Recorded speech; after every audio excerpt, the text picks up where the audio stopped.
Hello, welcome to Bradley Viking again, and this is just gonna be an unhinged rant. I'm gonna go off on tangents because apparently people like that, and you can hear my cat meow in the background for attention. Come here, just like if you want to be petted, come here. If you want treats, well, later. Me and the cat have Prince Hillary has he have a complicated relationship. Well, you gonna come? You gonna come here? Cats. Anyways, I just finished on Netflix. I'm 2 years late to the party. Snake Eyes G.I. Joe Origins. So I think was G.I. Joe trying to do like an X-Men Origins thing? Except that right, we had X-Men Origins Wolverine, that was a failure. To the point where I'm pretty sure that movie's like legitimately not in continuity. So yeah, and also I have thoughts on the X-Men because DJ from Only Stupid Answers and Sal from Comic Pop, they were doing Spider-Versity, and they're still doing Spider-Versity, and so it's got into them on their Patreon. So yeah, if you want people who are actually like good at this YouTube thing, Comic Pop and Only Stupid Answers, where they're like professional, and they have podcasts where they have like another human being, and then they go off on 100 tangents when they're talking about Spider-Man, and they just started a Mutant Academy and go over the X-Men films. So they've done the infamous Kitty Pryde cartoon pilot that like they then released to VHS, and you can also just find free on YouTube, and I did. And then the first X-Men movie, like the 2000 movie, with the first appearance of Hugh Jackman as Wolverine, and we have Sir Ian McKellen as Magneto, and Sir Patrick Stewart as Charles Xavier, and all the rest. But yeah, first off, I'll get my thoughts. Yeah, there he is, Prince Hillary. You're right in front of the camera. Right. And he's like, no, I'm the star now. I'll pass. Like, Hillary, you're messing with the tripod. Yeah, it does smell interesting, doesn't it? So we have that. Hillary, you're gonna knock it over. Damn cat. Okay. Moving on. No edits. Unless he does legitimately knock it over. Hillary, stop brushing yourself against it. Snake Eyes. I'm not a G.I. Joe fanatic. I think I've watched a few clips of the cartoon show. I know there's comic books. I read Wikipedia articles like a million years ago, and around the time like the live action movies came out, like the 2008 era kind of a thing, 2010. Oh wait, I have another device. I could Google it. With Channing Tatum, and where Ray Park played Snake Eyes and was legit. Like, I'm pretty sure Snake Eyes' whole deal is that he is. Okay, G.I. Joe Retaliation. Oh, Rise of Cobra, 2009. I was close, and then we had the sequel 4 years later, which is kind of funny how like back in the 80s, like a movie like every year, and now it's like you really gotta get in production every year, and it takes much longer. That was a fun movie. Like, you can kind of see the inspiration they were taking from Transformers. It's a fun action movie. We're getting our stuff, but wasn't greatly successful, even though it did eventually get a sequel with Dwayne "The Rock" Johnson. And then, like, they bring in, like, Channing Tatum. They film more scenes for him. And it was also weird because, like, it was just, ooh, Leo Howard's Young Snake Eyes. Because we give, Snake Eyes like his own separate subplot in those, and I guess maybe it's just everyone loves Snake Eyes. But he's a ninja. He's awesome. It's just like you have elite military unit, and then Snake Eyes, and now he just gave Snake Eyes his own movie. And I'm looking for the IMDb thing for Gerald Akumura is just interesting because magazine cover, and Ray Park's picture. Ray Park, his picture is literally just Darth Maul, which is his most famous role. But yeah, so I guess the big deal, right? Snake Eyes don't talk. And I guess in the comics or whatever, it was like he's actually, like, he took a shrapnel injury, took some injury to the throat. so he's incapable of speech. And then the G.I. Joe's movie, for some reason, they changed it to no, when his master died, he took a vow of silence, which actually I did quite like, just because of the way Storm Shadow says it, when our master was killed, you took a vow of silence. You took a vow of silence when our master was killed. Now, you will die without a word. Die without a sound? Die without a word? Close enough. I don't know. Like, that's the thing. Like, you can't, like, that's the only emotional investment I had in the OG G.I. Joe movie was Snake Eyes and Storm Shadow. And Ray Park is actually really good, like, physically selling his actions because he's in this tight rubber suit. You can't see any emotions. You can't say anything. Sorry, I had to look up Leo Howard. He played the young Snake Eyes. He also played a young Conan 2 years later in the Conan Barbarian remake. And he's the best part of that movie. And I guess he's in this thing called Legacies. It's like, oh, he's in 100. Is that the, like, same 100 I know? Yeah, Claire Griffin, okay. I might have to finish the 100 if he's in it. Distractions aside. Again, unhinged rant. Thou wert... I warned you, okay? I tried to make that epic, and instead we ended up with this. Okay.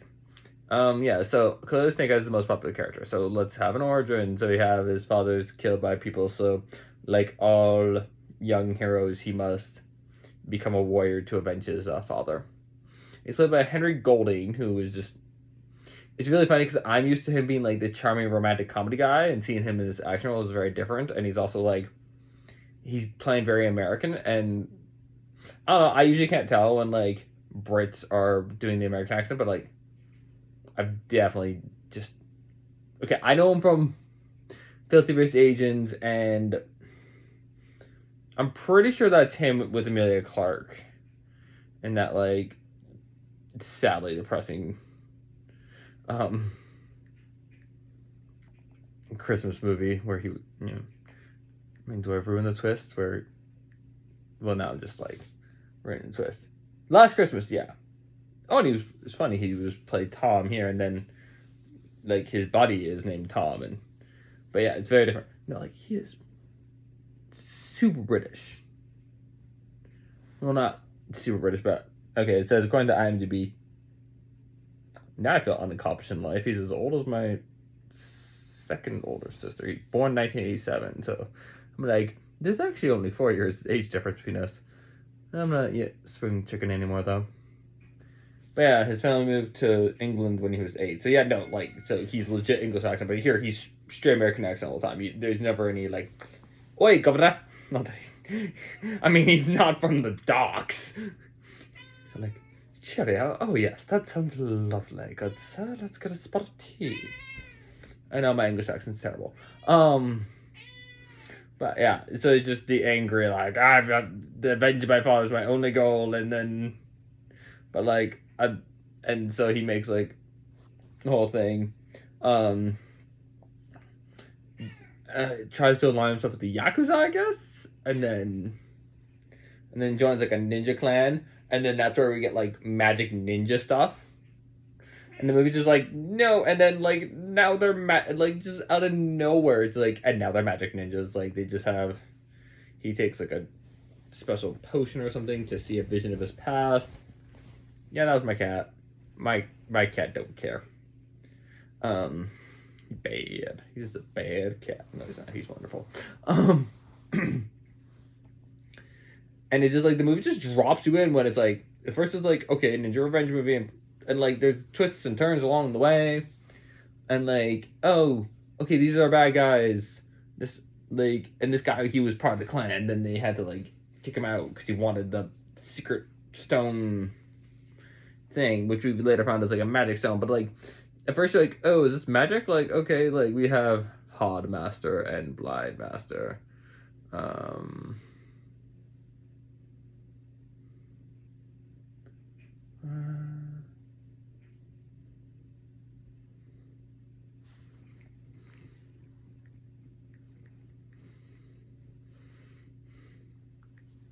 Sorry, returning a message.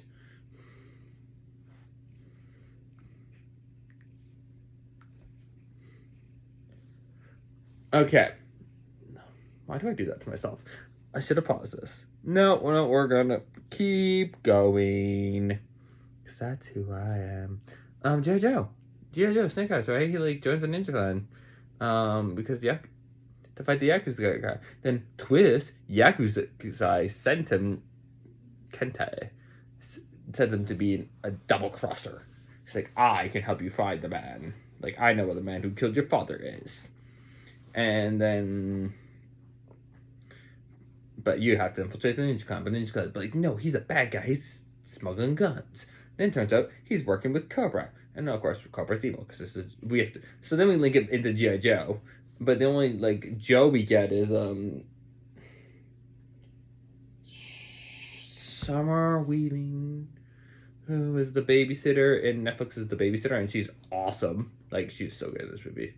As cheesy as this movie is, like it's a cheesy action movie, but like we got really good actors, so it's pretty damn solid actually. And like, hey, I get to see the fight scenes.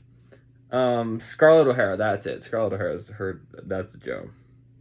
Which right we saw in the previous Joes, the previous GI Joe movie. Well, at least the first one, and then she.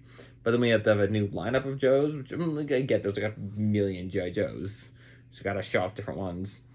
Screw except for Snake Eyes. We always gotta keep Snake Eyes around because he's the best. He's the Wolverine of the GI Joe franchise. I have no idea. I don't know this franchise, but like I have to. I assume so because. Seems like he's getting a lot of focus. And then, like, yeah, they train him with ninja training, and he has an equalus. I can't pronounce the last name right now because no one's ever pronounced it for me. Now, kind of like Ikebane. Ikebane. See, I can do it if I like just was watching Black Panther. Especially, so. Haley like clicks. Apparently, he just turned his head at me. So yeah. And then the magic jug that makes you face your past. And then you go with the magic giant anacondas that can like look into your soul to see if you're pure of heart. Which also is like I get like we're just silly magic stuff. Which is weird because like G.I. Joe's like high tech stuff. But then now we have ninja magic. And like I'm not even saying Japanese magic, it's ninja magic.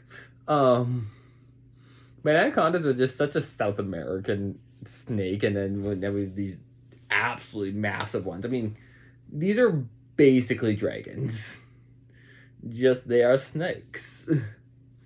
And I don't know how Japanese dragons relate to Chinese dragons. I need to read up more on Eastern dragon lore to be its subject area.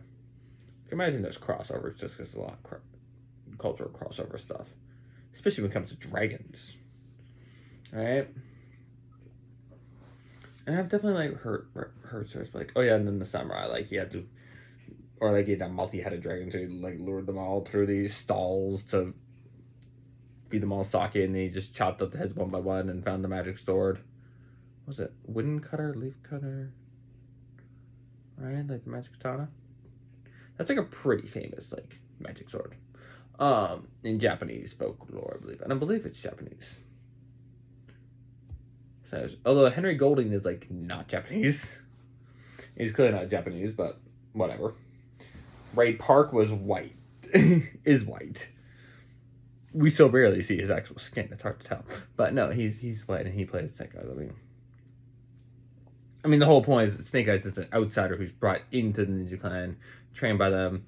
But then, like, his BFF there is Tommy, who I got spoiled because I looked him up on the IMDb. And they make like a side reference to like you're in a storm of shadows or shadow storm or something like that. Oh, he's Storm Shadow. Also, like he wears all white and wields two swords. Like he's Storm Shadow. Okay, I saw the other movie.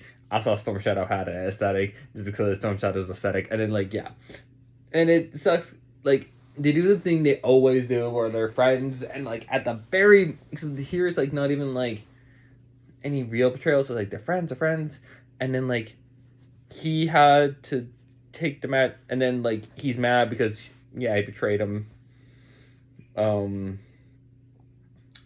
Kente, our villain, but it's like, oh, you're working with him the whole time, the whole lie revealed thing. But then it finds out, oh no, they're actually evil, like because they work for Cobra, and the guy who killed his father also Like, it's like, oh, it doesn't matter. And so then he comes and joins, the ninja clan, the Kaki. I'm just embarrassing myself now. Good thing I only have like 5 viewers. So yeah, that was like a whole thing. Like, oh no, you betrayed us, but then it's work together to save the day in the end. And then he gets the magic stone, and then like, no, Tommy, you can't be the next leader of the clan because you dare wielded the magic stone, even though it was like a total justifiable emergency, to keep it out of the hands of the villain. But like, we were supposed to protect the magic stone, and you didn't. So I guess it's just spoilers. And that's like why he turns evil. Like, it's a really stupid reason for him to just turn evil at like the last minute. There's one thing, but like, no, screw you, Snake Eyes. Like, you betrayed me, and I can't trust you. You abused my trust, and now I'll never trust you again. And that's why their enemy's like, fine, but like, okay, all the way where he's just evil. But again, whatever, the movie's fun. Like, I'm having fun. Pretty fun creative action sequences. I will say this: the end gets kind of confusing because we're just jumping between all these different characters doing all their action set pieces, and so you can get a bit lost in it, even for like an action aficionado like myself. Peter Mensa's in this movie, and he's just like, Peter Mensa's always awesome. Even like, he's very briefly in 300 as a messenger, but like, he is pretty memorable, right? He's got gravitas, got presence. Even like, and he's like, they blacked out his eyes. Sorry, I just got a message popped up on my phone. You won't see it, but yeah, it was funny. And it looks kind of silly, but like, he has such gravitas to him that, it works. And honestly, like, more work for Peter Mensa if he wants it, because like we should get him like more serious roles, because like, he's awesome. Like, he brings just this air of things to whatever he's in, and like, he just ends up kind of in like silly things. Like, we all like Spartacus Blood and Sand, but like, it's a silly show. Okay, it's very over the top, which probably is why it works. Well, it's like over the top, and then like the feels were real. The feels were real in there. Right, he was in Hidalgo. He was nice, even though he died. He dies in a lot of things. I think there was like something else. We must now look up the career of Peter Mensa before I talk about X-Men. Henry Golding, I'm always just interested to see what he does. Golding. See, I'm like tempted to say Golden. Okay, there was like an image I just popped up. The IMDb. It has like the trailer. Like, that wasn't even in the movie. Spartacus. I guess he was in like Jason X. I haven't watched it. Oh, Horse Clan leader in Avatar, where he's just covered in CGI, and also like, I don't. So yeah, we didn't have. If he's covered in CGI, you know what? Then the power of Peter Mensa kind of fails. But I swear someone. I guess he's in Agents of S.H.I.E.L.D. I only watched first season of Agents of S.H.I.E.L.D., so. I'm sorry, Peter Mensa, if you had told me. Clearly, we're best friends. We talk all the time. Like, what are you talking about? Okay, you know what? Like, this. He's always in things. He does seem to choose more, like, nerd stuff. He's in Sarah Connor Chronicles, like, only 2 episodes. It's been a minute since I watched it, okay? Oh, he was in The Incredible Hulk, the 2008, so the Edward Norton one. Maybe I don't watch just this on once, okay? It's sad.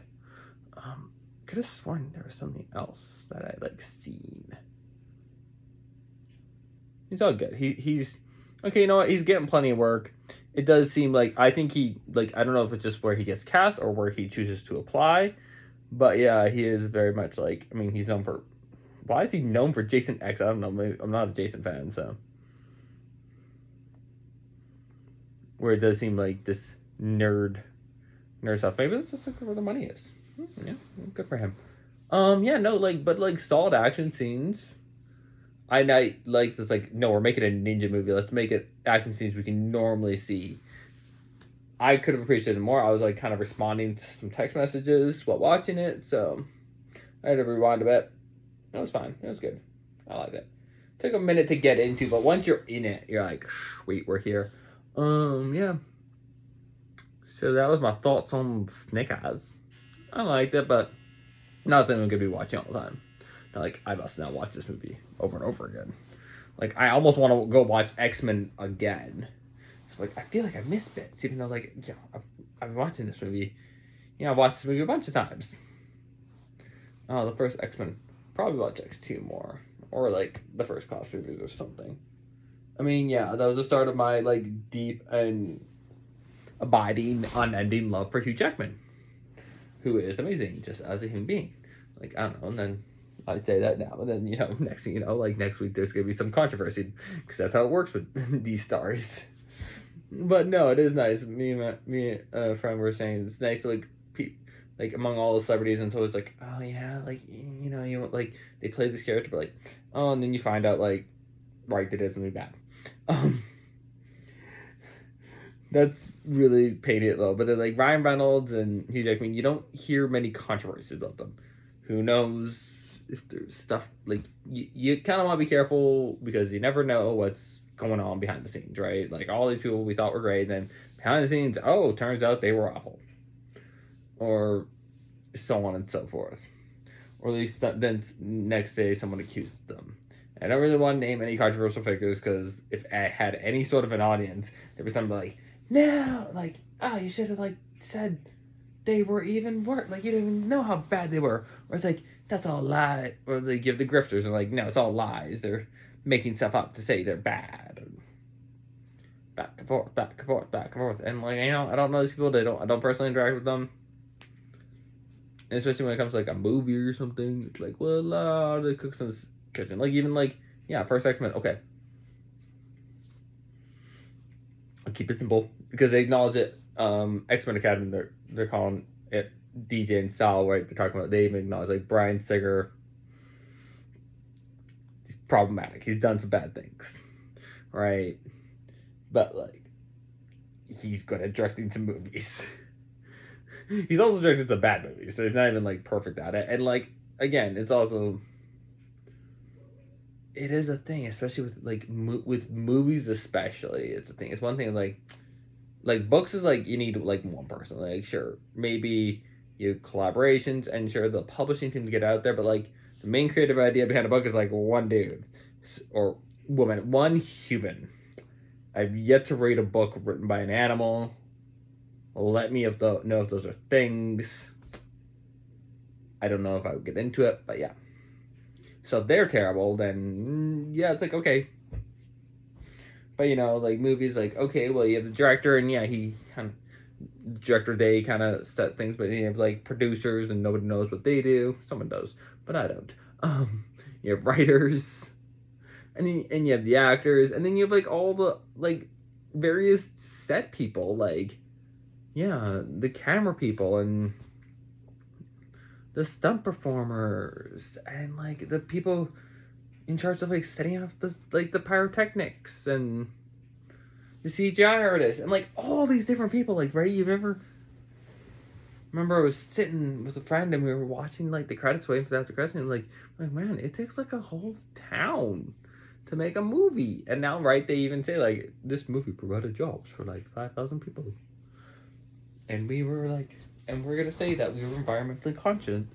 Like we got the sticker of approval by the environmental board, so that we gave back to the environment, even as we made a bunch of explosions and fires just to entertain you. So, but like no, first section solid, like it holds up, and it's been a theme of like these 90s and early 2000s, kind of like I don't know when the cutoff point was. When we just kind of got comfortable with the CGI. But this was still like an era where it's like, okay, we need to believe what I'm seeing is like really there. So there's a lot of practical stuff to like just like makeup and stuff. Like props to the woman playing Mystique, Rebecca something, for just being like, I'm just going to be covered in makeup, right? Like all that is makeup. And she's covered head to toe, which actually I'm like, I thought like Mystique was in the movie more. She's really not in a lot of the movie, but like I don't blame her because like I remember behind the scenes stuff years ago, so I vaguely remember. I remember like a brief thing was like, wait, you're like naked the whole time. She's like, well, I didn't feel naked because I have like all this makeup on me. So she has all this makeup on her and all this stuff, so she doesn't like, so she's so layered up that she didn't feel naked. And like they make it so her boobs don't have nipples, so it's okay for a PG-13 movie. It is awkward that like Mystique walks on nude all the time, but I did appreciate X-Men First Class where like then she like walks on nude and like Xavier's like, what are you doing? Because he thinks of her as his sister. Yeah, that was yeah. So, but you know, props again. Like to sit, I think it was like I would be surprised if it was like 8 hours or more of makeup. Like, this guy's just like falling asleep there while they're applying it all. It's like no, I remember once I was an extra in a zombie film, and then I was used as a test for the makeup. At least like the final makeup process was like maybe an hour or something when we finally went on set. Less, but like when they're just trashing all the ideas, I had this little Asian woman, wonderful woman, the makeup artist, and she's tiny, so she's just climbing over to me. We became great friends for a while because she's climbing over on top of me as they're testing these different makeup designs, and I'm just sitting there, and yeah, like it's a lengthy process, and then you're tired, hungry, like and you hear of all these things. I'm like, I don't people like what they have to do, especially if you have to get up early and you have to like just be able to kind of sit there. It's a lot. So like that's I think even more aggravating than the part where like, oh yeah, you have to get in shape. Like right, Hugh Jackman had to like get in shape. He's like, Sam was going on the record being like kind of embarrassed, like the hallway shots when he wakes up in the expansion and has to escape shirtless, and you see kind of quickly grabs a jacket like, the shoot around me, I'm not quite in enough shape yet. And he was okay. He was okay looking, right? And then like how he's like super like his the opening to Wolverine is actually the last thing he filmed. Sorry, my nose is itchy. Because yeah, that's when he like was like super muscular, buff. And even then, like considering in comparison, right, like me and my obsession with the male body, with me and my own fitness journey, it is a thing of seeing like, okay, like in that cage fight scene, like that's like still looks like what a guy can achieve, like an average Joe who has a job, goes to the gym, but like if you stay on plan, you stay consistent, you eat the right foods, and you do your lifts and you do your cardio, you can look like that, and you can still like go to your 40-hour a week job, find time for the gym, still have like social interactions, whether it's friends or family, pet your cat, pet your dog. You can have a life. What we would later see in the Wolverine, where he's like just shredded, and like the poster's literally just shirtless Hugh Jackman and shredded so much that you bring cheese near him and it just grates. That was my most interesting description of abs I've ever had, and that is like the whole, okay, we have the personal chef, preparing all these meals strict, like no alcohol, no sugar, like nothing fun. And even like really, if you're looking even for like X-Men 1 is like maybe a cookie once in a while, but like no, we're not really drinking. But yeah, and then even like for the shirtless scenes, it would be okay, do a water cut. And I remember reading a magazine article, and it was like literally he would do like 24 hours or more, like a crazy water cut. Like I've seen water cuts of like just a couple hours for you can achieve results with that, but like no carb cycle, weight cut, like having to like kind of wrap up filming as soon as possible because he's getting headaches, like enduring the pain, just like. And Hugh Jackman will be the first one to tell you, he's like, I did this for the performance. I was like, and he's kind of like extreme, but like would not recommend like you or I to like, that's not what you should look like. You should not be achieving to look like this all the time. Like he doesn't look like that all the time. When he was making the movie, he didn't look like that all the time. I do remember there's like one bit where I swear it's like CGI, like just a shoulder vein when he's chopping the log in the Wolverine. And we're jumping ahead like a bunch of movies. And at least in that one, like the focus on Wolverine, but like the twist, like actually it's about Rogue. It's kind of funny, like how much the focus was on Rogue, considering like I guess no one liked Rogue. I don't know what the problem was. Although I mean, I was interested in Wolverine because I was a boy, and also like Wolverine's from Alberta. I'm from Alberta, and Wolverine's so freaking cool. As Deadpool infamously said in Deadpool Kills Marvel Universe, you know, what your real power is? It's not healing, it's popularity. I need some water. Talking for half an hour.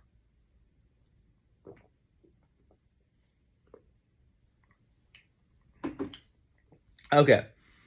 But yeah, but Wolverine, he's awesome. He's smoking cigars.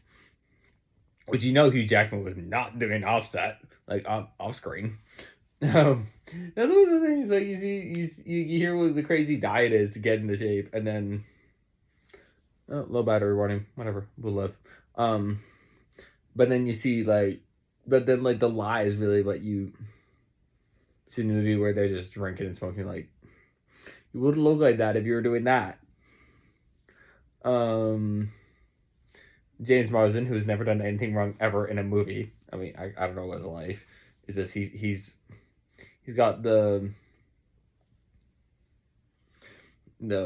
romantic comedy runner-up syndrome where he's just the other guy in the romantic comedy or the romantic movie. I guess the Notebook's not really much of a comedy. Pretty sure that's him in the Notebook though, right? And like his only crime is being the other guy. He's actually a pretty decent dude in the Notebook. Compared to what we see of him in the Notebook, he's actually a better dude than Noah. Noah's a jerk. But Cinema Therapy already did their whole thing on the Notebook, and you know what? I would still fall for Ryan Gosling. I don't blame you, Allie. But yeah, her relationship with James Marsden was actually less problematic. Like his only bad part was when he's like, "All right, so you went and you cheated on me, okay? So I can beat him up, I can shoot him, or I can leave you." But he's like, "See, that's my initial emotional reaction." However, I don't get what I want, which I want with you. Is like I'm willing to look past this for a relationship. It's like, hey, it's understandable. You know, we all make mistakes. It was your first look. If you go back there, yeah. Unless it's like underlines, like I've actually cheated on you like 5 times already.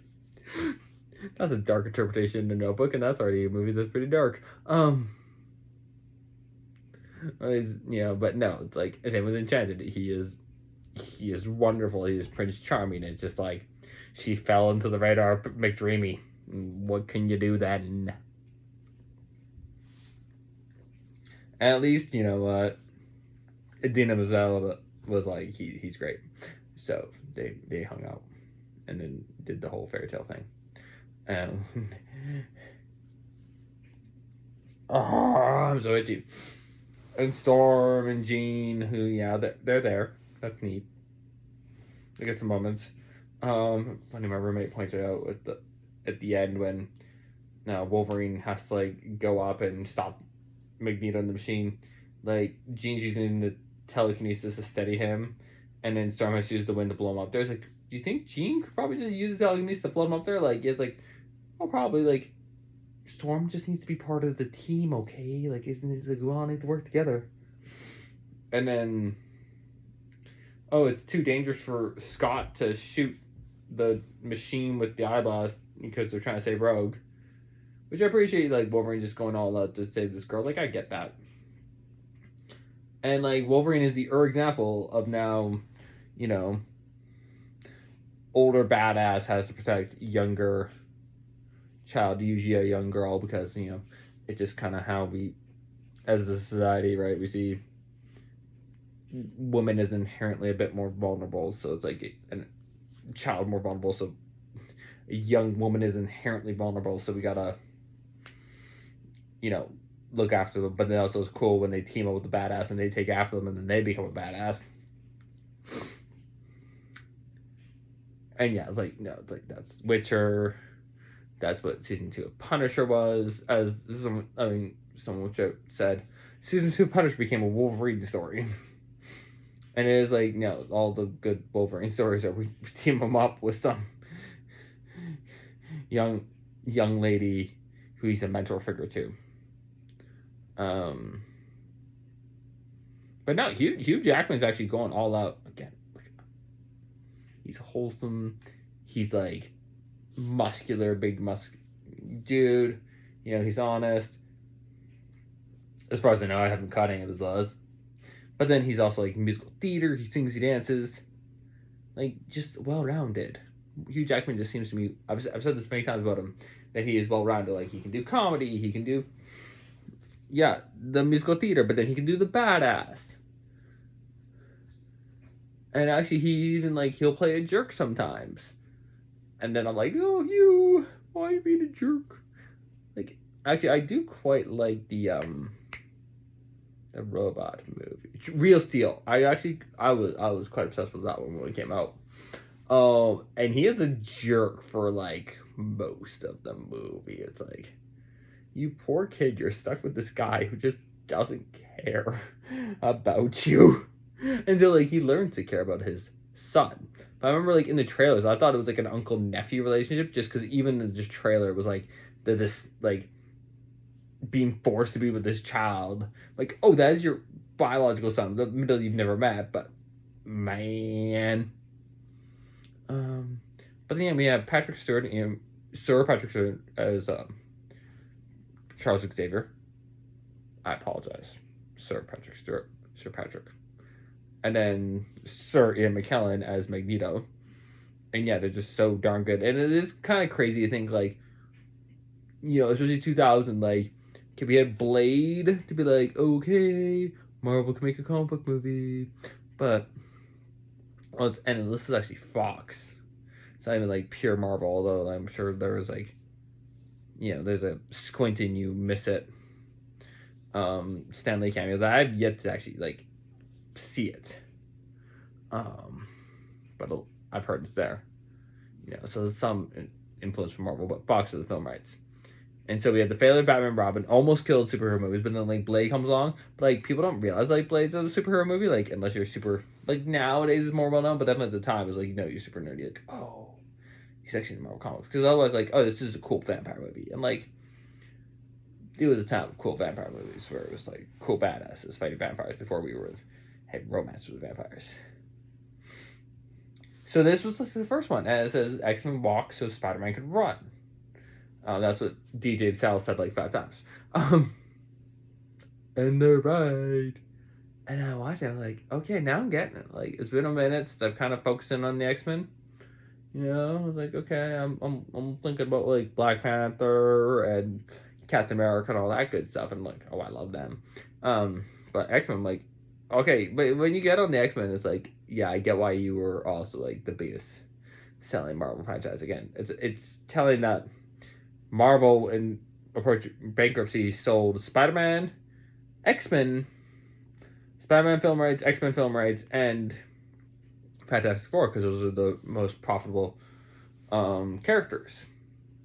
And like Spider-Man, everyone knows who Spider-Man is. Spider-Man is insanely popular, but like X-Men books have always sold. Like throughout their history, they always sold X-Men. I think it's because it was like you had an ensemble cast, and that's what I always liked about X-Men is one of many things. And yeah, so yeah, ensemble cast. So first you had a variety of powers, so it's just anybody with any powers could be on the team. Because yeah, mutants can just have any powers, and then you have, and they also did make a point of having them come over the world. Yeah, initially they're all like pretty white, but at least it's like, we got a Canadian, we got a Russian, and the fact that even in the 60s, like, they're like, oh yeah, we'll actually have a Canadian. We'll acknowledge, like, because it's, like, weird with Canadian representation. Like, most Canadians don't care that much, but we kind of get excited when it happens. And most people don't realize, like, people like Ryan Reynolds or Jim Carrey, are actually Canadians because there's just so many American productions. Ryan Reynolds will remind you he's Canadian. Jim Carrey will not. John Candy was Canadian, which makes Canadian bacon just so hilarious. There's a little nuance in Canadian bacon actually, because right, he plays an American sheriff who invades Canada, but he says Toronto. which is a very Canadian way of like pronouncing it, like Toronto. It's supposed to Toronto. Like that's like a little Canadian sort of like how we can sift out foreigners, because it's spelled like Toronto, but no one calls it that. It's Toronto, and they suck because I'm from Alberta, so that place all sucks. But even then, no one actually lives in Toronto. They all live in suburbs around Toronto because Toronto sucks. Okay, that was that bit. And in case you needed any more proof of where in this country I live, yeah, Fraser family crest over my shoulder, by the way. At least I'm pretty sure. It was from my grandma, you know. Sure, X-Men, you know, yeah, they would have like Irish, so yeah, we have like Irish people and Russians, and you know, some Americans and Australians, and then eventually, like, hey, let's have a woman from Africa. Start some things out. Oh yes, they did have they had an indigenous character, but then like he died right away, which is probably honestly for the best because he was, from what I've seen of Comic Book Girl 19's epic X-Men history, he was a pretty offensive. So yeah. But no, and then like over time we've integrated like more and more just international players like that, and that's really cool. And it did actually create the interesting kind of lemons to lemonade scenario of the early days of MCU, because they're all left with these like they're unsellable characters, right? Like Iron Man and Captain America, these guys are D-listers. Like these books do not sell, and they try to like play. Oh yeah, no, there's always epic history, but like always a fan. Like no, you weren't. No one read this. No one was reading Thor books. But then you cast them as these beautiful movie stars, and they made good movies, and then they blow up, and then we have all this like merchandise, and I have Captain America shirts, and I have Mjolnir, and yes, I am worthy, and yes, that legitimately helps my self-esteem. But back to the X-Men, one of the most Spider-Man's probably more profitable, but maybe consistently successful as the X-Men. Because because you always, and because it's an ensemble team, you can always have your favorite. We all love Wolverine. Wolverine's amazing, and that's why he has his solo runs, and he's been on every single Marvel team ever. But you know, it's like okay, but like, so you love Wolverine, but then like you know, you have your Storm fans. Storm's pretty cool. I like Colossus, even quite like Magneto. And yeah, Magneto, like, bringing it real. I mean, yeah, they're just obviously based off, like, Martin Luther King Jr. and Malcolm X. But, like, it's even telling, like, Magneto has a point. And especially in the movie where, like, it's one thing, you know, see, this one's heavy, right? Because you have a lot of people like, oh, that, like, now in 2023, like, the 2020s, where people are like, oh, this is, like, the Holocaust, like, stop whining. But you know, Magneto, at least with like the Mutant Registration Act and what he's afraid of, it's like, you know what, you legitimately lived through the Holocaust. I can't argue with you in these grounds if you see it as similar. You know what, like, you were there. Yeah, I want to see stories of Magneto, just like, you know, he's a villain, but like stuff. Oh, right, that was the X-Men connection. It's like we set up Storm Shadow to be a villain at the end of the movie. I'm like, man, if you had more faith, but it was G.I. Joe, Snake Eyes origin. Like, maybe we shouldn't have more faith. But it's my disappointment with the First Class, where like at First Class, like, we got to make sure Magneto's a villain. It's like, no, let them be friends just for long, like ending them. But like, we know he's gonna be a villain one day. But like right now, they're friends, and like just have it. Like, they're friends for the movie, and then like at the end of the movie, he's a bad guy.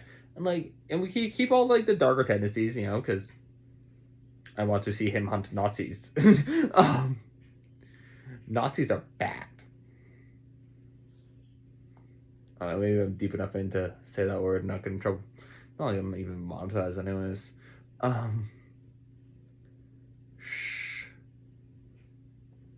So that's but yeah, you're like, I'm with you. Like, you know, I get it. And there was what I think is the best scene in X-Men 3. But this movie's, I don't know, I have to rewatch it again, but like I do come back to the scene. It stuck very memorable where he joins like, these disaffected mutants and like, if you're so proud to be a mutant, where's your mark? Oh, I have been marked, my dear. And he pulls up his sleeve to show the tattoos from the concentration camp, the serial number. And I assure you, no needle will ever touch my skin again. And it's like, this movie sucks, but, oh man. Oh, it's been debated if X-Men 3 actually like sucks, or if it just like really falls short considering how awesome X2 is. I haven't even rewatched X2 yet, right? They're apparently releasing these every 3 weeks. They just released for the first X-Men, so maybe I should hold off a bit X2 so my thoughts are kind of fresh when they show their thoughts. Or I could like watch it twice, Yeah. But I realized but yeah, I am deeply in love with Hugh Jackman. No, I'm just gonna leave it at that. I'm not gonna explain that statement. Don't think it needs to be explained. Snake Eyes was cool, but I don't know if they're gonna I got Netflix, so I don't know if it had a theater release. It was like 2021, and I haven't been to the theater a lot lately. There's stuff I want to watch. I missed Creed 3. I'm sorry, Michael B. Jordan. I am sorry. Life was busy. I've been poor. I'll rent it, okay? I'll rent it. Yeah, I know Michael B. Jordan is watching. Cool if he was, though. Yeah, I'm thinking my phone's on. I'm gonna wrap it up. All right, this has been Bradley Viking, Unhinged Rant.